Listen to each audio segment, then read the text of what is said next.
Assalamualaikum warahmatullahi wabarakatuh dan salam sejahtera semua.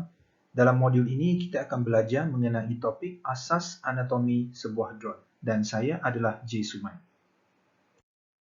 Kita akan belajar untuk mengenali komponen-komponen asas pada sesebuah drone. Dan dalam perbincangan ini kita akan menggunakan contoh drone jenis 4 motor atau dalam bahasa Inggeris kita panggil quadcopter seperti dalam gambar rajah ini. Kepentingan modul ini adalah supaya para pelajar dapat mengenali struktur asas sesebuah drone dan juga mengenali nama komponen tersebut berserta fungsi setiap komponen di dalam drone tersebut. Komponen yang utama yang kita lihat adalah yang dipanggil sebagai pengendali utama atau dalam bahasa Inggeris kita panggil flight controller, singkatannya FC. Ini adalah komponen yang boleh dikatakan yang sangat mustahak di dalam sebuah drone kerana ini boleh dipanggilkan sebagai otak kepada sesebuah drone itu. Dan dalam flight controller ini terdapat beberapa penderia ataupun kita panggil sensor. Antaranya adalah IMU sensor ataupun kita panggil Inertial Measurement Unit, IMU. Dan IMU ini biasanya adalah integrasi beberapa pendera yang lain seperti accelerometer, gyroscope dan magnetometer. Mari kita lihat apakah fungsi setiap satu. Accelerometer fungsinya adalah untuk mengukur kadar pecutan atau acceleration sesebuah drone tersebut dan juga gyroscope pula mengukur kadar putaran ataupun angular rotation. Jadi pergerakan yang melibatkan putaran itu akan diukur oleh gyroscope. Manakala magnetometer pula dapat mengesan medan elektrik atau graviti bumi. Jadi sensor ini penting kerana ia akan berfungsi seperti sebuah kompas untuk mengenal pasti di manakah arah atas atau bawah sesebuah drone apabila drone itu berada di udara. Contohnya bila drone itu berada di udara, drone itu sendiri tidak kenal apa itu di manakah atas atau bawah. Tetapi dengan menggunakan magnetometer, maka kita boleh tahu yang drone kita sebenarnya sedang mengarah ke atas atau bawah supaya orientasinya dan pergerakannya dapat dikawal. Manakala seterusnya barometer. Barometer sensor ini pula adalah untuk mengukur tekanan udara. Tekanan yang di udara dan dibandingkan dengan tekanan di darat. Dengan perbandingan itu, maka kita boleh mendapat maklumat ketinggian penerbangan kita ataupun altitude Jadi kita boleh dapat tahu kita terbang setinggi mana. Contohnya 50 meter, 60 meter, 65 meter, 75 meter.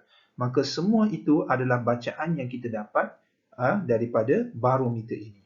Dan jangan lupa pula tuan dan puan bahawa mengikut peraturan di Malaysia, drone kita tidak boleh terbang melebihi 120 meter. Dan inilah adalah komponen yang paling utama merupakan otak kepada sesebuah drone yang dipanggil sebagai flight controller. Jadi penerbangan drone dengan adanya sensor-sensor ini, penderia ini, jadi kita dapat mengawal keseimbangan, kestabilan dan keselamatan drone itu.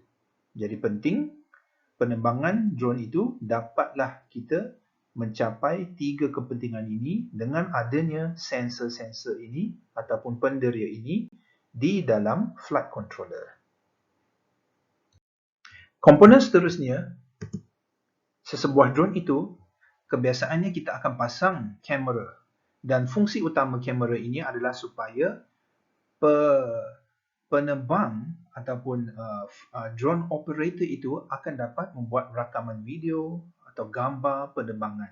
Dan yang paling utama juga supaya operator drone itu dapat melihat keadaan semasa apabila drone itu sedang terbang. Maka dengan adanya kamera kita dapat melakukan rakaman tersebut.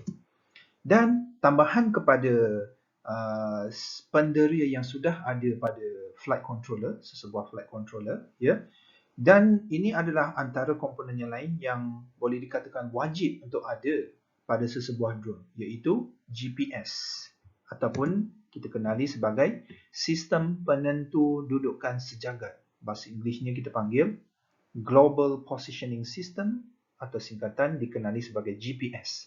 Saya percaya tuan dan puan para penonton semua sudah pun biasa dengan perkataan ini, GPS, ya. Jadi fungsinya adalah supaya kita boleh mampu mengetahui koordinat ataupun kedudukan drone kita di dalam udara. Dan seterusnya kita lihat RX pula, ya. RX kita panggilnya sebagai penerima isyarat radio. Biasanya kita panggil radio receiver dengan singkatannya TX. Ya. Ini adalah penting. Radio receiver inilah yang akan memain peranan untuk kita nak kawal drone itu daripada pengendali jarak jauh atau radio controller, singkatan RC, ya. Jadi kita akan kawal sesebuah drone itu dengan menggunakan radio controller ini, ya.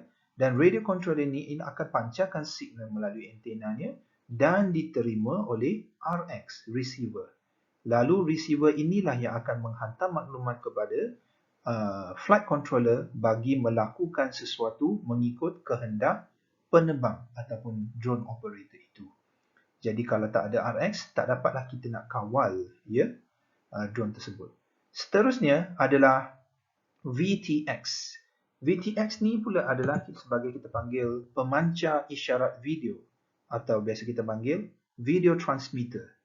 Video transmitter yang di mana VTX ini berfungsi untuk menghantar isyarat ataupun signal gambar, video yang kita lihat daripada kamera ini untuk menghantarnya balik kepada sebuah unit display di sini. Dalam kes ini adalah handphone. Ya, maka kita akan dapat melihat paparan video ataupun gambar pada layar ataupun skrin handphone ini. Macam mana kita boleh dapat lihat? Sebab kita sedang menerima pancaran ataupun signal daripada VTX yang menghantar signal yang kita dapat daripada kamera ini. Dengan itu kita dapatlah melihat video dan gambar dan seterusnya. Jadi ini antara komponen yang dikatakan agak penting untuk sesebuah drone. VTX atau video transmitter memancarkan isyarat video dari kamera ini ke paparan skrin pada frekuensi 5.8 GHz. Ini adalah frekuensi yang lazim digunakan. Dan ini adalah contoh peranti VTX yang ada di pasaran. Manakala, radio controller pula memancarkan isyarat ke receiver bagi mengawal penerbangan drone melalui frekuensi 2.8 GHz yang lazim digunakan. Ini adalah contoh peranti yang dipanggil sebagai receiver. Dan harus diingatkan, peranti-peranti ini harus mendapat kebenaran daripada pihak otoriti di negara tersebut. Di Malaysia, kita mendapatkan kelulusan daripada MCMC. Ini adalah demi keselamatan dalam penggunaan frekuensi-frekuensi ini. Terdapat juga peranti-peranti seperti VTX dan RX ini yang menggunakan frekuensi yang berlainan, ya. Namun itu adalah tertakluk pada negara masing-masing. Di Malaysia yang lazimnya digunakan adalah seperti yang ditunjukkan di sini. Komponen seterusnya adalah motor. Ini adalah komponen yang sangat penting bagi menerbangkan sesebuah drone itu. Dan dalam kes ini kita menggunakan quadcopter, iaitu mempunyai 4 motor dilabel sebagai motor 1, M1, M2, M3 dan M4. Ya, 4 motor ini. Maka tanpa motor ini kita tak akan dapat menerbangkan drone ini. Dan motor terbahagi kepada 2 jenis yang lazim digunakan pada sesebuah drone, iaitu brushless drone dan brush drone. Mari kita lihat apa beza dan kelebihan masing-masing. Ya, ini adalah brushless drone merujuk kepada brushless motor merujuk kepada motor jenis ini. Ini adalah motor yang selalu lazimnya diguna dalam kebanyakan drone pada hari ini, ya. Dan brush motor adalah motor yang seperti ini. Ya. Mari kita lihat perkara-perkara tentang 2 jenis motor ini, ya. Dan lazimnya drone hari ini yang canggih-canggihnya biasanya kita akan guna motor jenis brushless yang macam ini. Ya, kenapa? Sebab motor yang seperti ini dibandingkan dengan brush motor, motor brushless boleh berputar dengan kadar yang lebih laju, lebih tinggi. Dan dia lebih lasak berbanding brush motor. Kecekapan dia sehingga 95% efisiensi, ya. Dia maknanya brushless motor ni lebih efisien dan kuasanya, output kuasanya lebih tinggi. Maka dia punya putaran tinggi, putaran dia laju, kuasa pun dia boleh mencapai kuasa yang tinggi. Maka dia boleh terbang, membawa barang ataupun payload yang lebih berat. Dan kos pembinaan dia pula sebenarnya lebih mahal juga, ya, tetapi berbaloi dengan apa yang kita dapat, ya, dengan harga yang lebih tinggi berbanding brushless, berbanding brush, minta maaf, ya. Dengan harga itu pun kita dapatlah kelebihan-kelebihan yang tidak ada pada brush motor. Seterusnya, penyelenggaraannya ataupun maintenance lebih rendah, dia tidak mudah rosak berbanding brush motor. Dan dia tidaklah mengeluarkan ataupun menghasilkan bunyi yang terlalu bising berbanding brush motor. Dan dia memerlukan satu lagi komponen yang kita akan bincangkan selepas ini, iaitu komponen ESC. Ya, dengan adanya ESC, brushless motor ini dapatlah dikawal kelajuan putarannya. Manakala brush motor tidak memerlukan ESC. Jadi lazimnya pada hari ini amat jarang dah kita melihat penggunaan brush motor seperti ini.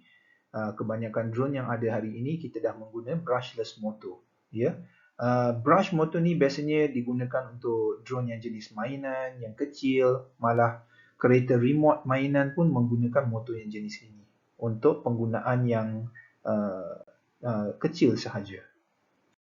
Komponen seterusnya adalah ESC ataupun nama penuhnya pengendali kecepatan elektronik. Dalam bahasa Inggeris kita panggil Electronic Speed Controller, singkatannya ESC. Maka ESC ni akan dipasang kepada setiap motor, ya, akan disambungkan daripada flight controller kepada setiap motor. Ya, maka satu motor akan mempunyai satu ESC. Jadi ESC ataupun Electronic Speed Control ini, ya, dia adalah sebuah litar elektronik yang berfungsi untuk mengawal kelajuan putaran motor. ESC mengawal putaran ini dengan mengawal kadar pengaliran arus ke setiap motor. Ya, jadi tugas dia sebenarnya mengawal pengaliran arus kepada motor itu. Sebab motor yang berputar dengan lebih laju akan memerlukan arus yang lebih tinggi. Jadi kalau nak pusing motor laju, dia perlukan arus yang lebih tinggi. Maka tanggungjawab ESC adalah untuk menyalurkan, ya, membenarkan pengaliran arus itu mengikut kadar yang diperlukan oleh motor itu. Namun pemilihan ESC ini penting untuk kita melihat dan ambil kira tiga perkara. Pemilihan ESC perlu mengambil kira tiga perkara ini, iaitu saiz motor yang dipakai, jenis berbaling ataupun propeller yang akan dipasang ke atas motor ini, dan juga kuasa input bateri, ya, kuasa input bateri yang akan digunakan untuk power up drone ini. Ini adalah kerana setiap ESC mempunyai had pengaliran arus. Dia ada had dia, ya. Jika terlebih daripada had yang ESC itu boleh tampung, ESC tersebut boleh terbakar dan rosak, ya. ESC tersebut boleh bakar sekiranya kita mengalirkan arus yang terlebih daripada had yang dia boleh tampung dan boleh menyebabkan ESC terbakar. Pada kes yang lebih teruk, mungkin motor juga boleh terbakar bersama sekali dengan ESC. Ya, kes macam ini kadang-kadang biasanya berlaku sekiranya berlaku kes crash, di mana drone itu jatuh, tidak mendarat dengan baik, jatuh ke lantai ataupun tanah, ya. Maka itu pun adalah salah satu punca boleh menyebabkan ESC dan motor terbakar kerana pengaliran arus itu terlalu lebih, ya. Seterusnya, apabila sudah pasang ESC dan sambungkan kepada motor bagi mengawalkan pengaliran arus, seterusnya adalah komponen yang juga sangat penting, iaitu propeller atau bahasa Melayu kita panggil berbaling. Tanpa propeller ini, tak mungkin kita akan dapat menerbangkan drone ini. Begitu juga tanpa motor yang berputar, maka propeller ini tidak akan dapat terbang.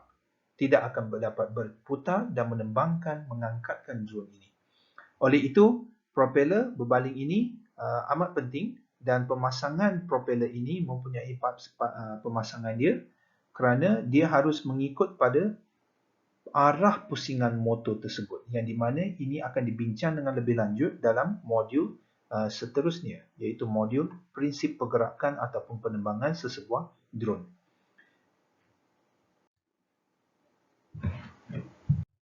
Komponen seterusnya adalah bateri. Dan bateri yang ditunjukkan yang lazim digunakan dalam drone adalah bateri jenis lithium polymer atau singkatannya sebagai LiPo. L-I-P-O. Bateri LiPo ini adalah sumber utama tenaga elektrik kepada keseluruhan drone ini. Atau erti kata lain, setiap komponen yang digunakan ataupun ada pada drone ini yang memerlukan sumber tenaga elektrik akan menggunakan sumber elektrik daripada bateri yang sama ini. Itulah kegunaannya bateri LiPo. Dan tanpa bateri LiPo ini tidaklah dapat berfungsi setiap satu komponen di dalam drone ini. Maka dengan pasangnya, apabila telah pasang bateri ini, maka mampulah drone itu bergerak dan terbang.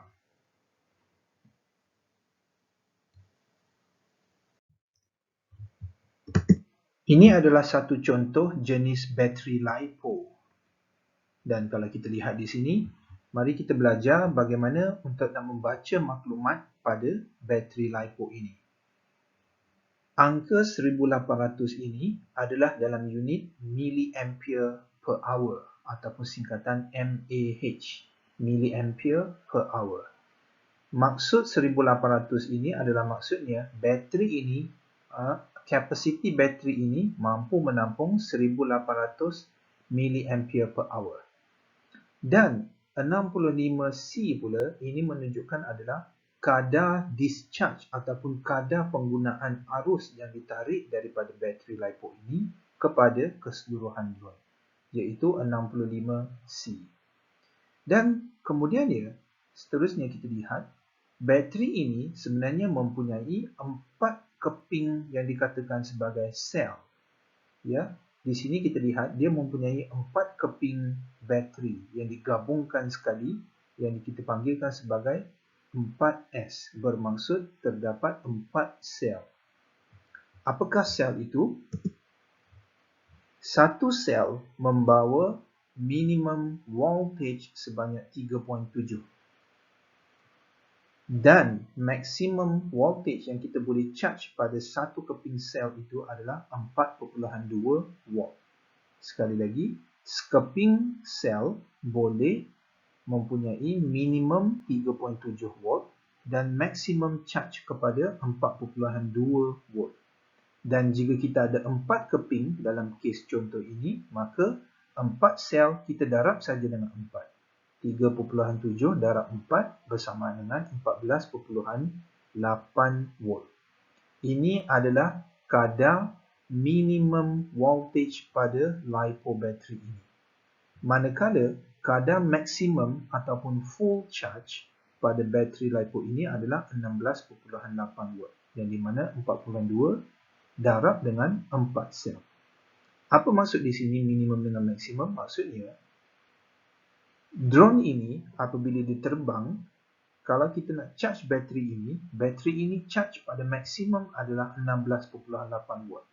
Maka dengan 16.8 volt ini kita boleh terbangkan drone ini sehingga minimum 14.8 volt. Sekiranya drone itu sudah ataupun bateri itu sudah menunjukkan 14.8 volt, maka kita tidak boleh terbangkan drone itu lagi. Untuk keselamatan kita harus mendaratkan drone itu kerana voltage-nya sudah terlalu rendah. Sekiranya lebih rendah daripada itu, barangkali drone itu boleh jatuh dan terhempas. Dan itu boleh menyebabkan bahaya. Dan antara kelebihan menggunakan bateri jenis LiPo berbanding bateri-bateri yang lain adalah satu, sebab bateri LiPo jenisnya dia lebih ringan. Dia boleh mempunyai kapasiti yang tinggi seperti yang kes ini 1800. Boleh saja cecah sehingga 10,000, malah 20,000. Tapi harus diingat, semakin tinggi kapasiti LiPo bateri ini, maka semakin beratlah LiPo bateri itu. Dan kelebihan dia seterusnya adalah dia boleh menjanakan kuasa yang lebih tinggi. Dan dia boleh discharge ataupun dia boleh di-charge semula, ya. Dia maksudnya dia boleh di-charge semula ataupun rechargeable maksudnya. Dia boleh juga charge atau discharge, di mana discharge maksudnya penggunaan arus dengan lebih laju. Kelemahannya pula adalah bateri jenis LiPo dia mudah meletup kalau tidak dijaga dengan baik, kerana penggunaan arusnya adalah tinggi, kuasanya juga adalah tinggi, maka penjagaan dia haruslah diteliti. Jangka hayatnya lebih pendek, maka maksudnya adalah charging dia, kita boleh charge beberapa kali, lebih kurang 200 hingga 500 kali bergantung pada jenis kualiti LiPo juga, ya. Maka kelemahan dia adalah jangka hayatnya pendek dan harganya lebih mahal berbanding dengan bateri jenis lain. Komponen asas yang terakhir buat perbincangan kali ini adalah kerangka drone ataupun dipanggil sebagai drone frame. Kerangka drone ataupun drone frame mempunyai fungsi sebagai tapak pemasangan kepada komponen-komponen yang ada pada drone seperti ESC, motor, flight controller, kamera dan sebagainya. Ya. Jadi dengan adanya kerangka ini, kita dapatlah menyusun komponen-komponen yang lain di atas tapak kerangka tersebut. Fungsi yang seterusnya adalah juga bagi melindungi komponen-komponen yang ada pada drone tersebut daripada gangguan luaran seperti tekanan, seperti habuk, seperti gegaran dan lain-lain. Sesetengah kerangka drone juga direka cipta boleh kalis air. Dan ciri-ciri utama yang harus ada pada sesebuah kerangka drone itu adalah dia haruslah bersifat ringan. Kerana kalau kerangka itu berat, maka ia akan mengganggu tempoh penerbangan drone tersebut. Jadi dia harus ringan. Tetapi pada masa yang sama, dia perlu mempunyai kekuatan daripada bahan yang digunakan tersebut, ya. Jadi bahan yang digunakan itu haruslah mempunyai kekuatan juga untuk kerangka drone ini supaya apabila kita buat pendaratan ataulah kalau kes drone itu terjatuh dan terhempas, dia mempunyai kekuatan dan ketahanan untuk tidak pecah, tidak patah dan tidak rosak. Contoh bahan yang boleh digunakan untuk membuat kerangka drone adalah seperti fiber carbon ataupun bahasa Inggeris ni biasanya kita panggil carbon fiber, ya. Dan aluminium, plastik dan juga yang lain-lain. Tetapi lazimnya drone kita menggunakan carbon fiber disebabkan ciri-ciri utama yang ada pada bahan carbon fiber ini, iaitu ringan dan kuat. Topik komponen asas drone yang dibincangkan dalam perbincangan kali ini hanyalah pada tahap asas dan ringkas sahaja. Terdapat banyak lagi komponen-komponen lain yang boleh dipasang pada drone. Ia bergantung kepada kesesuaian, kehendak dan keperluan bagi aplikasi tertentu seperti penggambaran, pemetaan dan lain-lain. Sekian, terima kasih.